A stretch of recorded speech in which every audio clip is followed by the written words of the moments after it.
कुंभ स्नान चल रहा था। राम घाट पर भारी भीड़ लगी थी। शिव पार्वती जी आकाश से गुजरे। माता पार्वती जी ने इतनी भीड़ का कारण पूछा। आशुतोष जी ने कहा, कुंभ पर्व पर स्नान करने वाले स्वर्ग जाते हैं। उसी लाभ के लिए यह स्नानार्थियों की भीड़ जमा है। माता पार्वती जी का कौतूहल तो शांत हो गया, पर नया संदेह उपज पड़ा कि इतने लोग स्वर्ग कहाँ पहुँच पाते हैं नाथ। भगवती जी ने अपना नया संदेह प्रकट किया और समाधान चाहा।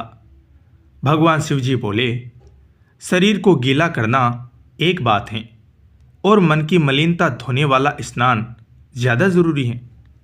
मन को धोने वाले ही स्वर्ग जाते हैं।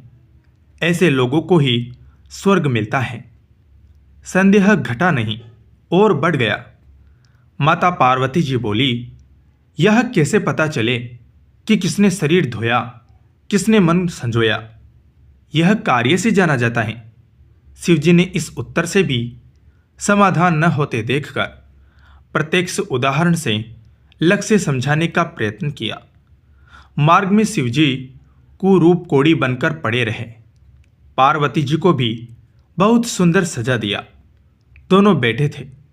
स्नानार्थियों की भीड़ उन्हें देखने के लिए रुकती, अनमेल स्थिति के बारे में पूछताछ करती। माता पार्वती जी रटाया हुआ विवरण सुनाती। यह कोड़ी मेरा पति हैं, गंगा स्नान की इच्छा से आए हैं। गरीबी के कारण इन्हें कंधे पर रखकर लाई हूँ। बहुत थक जाने के कारण थोड़े विराम के लिए हम लोग यहाँ बैठे हैं। अधिकांश दर्शकों की नीयत डिगती दिखती। वे सुंदरी को प्रलोभन देते और पति को छोड़कर अपने साथ चलने की बात कहते। पार्वती लज्जा से घट गई। भला ऐसे भी लोग स्नान को आते हैं क्या? निराशा देखते ही बनती थी। संध्या हो चली। एक उदार चेता आए। विवरण सुना तो आंखों में आंसू भर आए।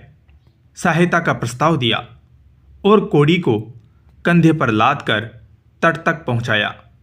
जो सत्तू साथ में था उसमें से उन दोनों को भी खिलाया।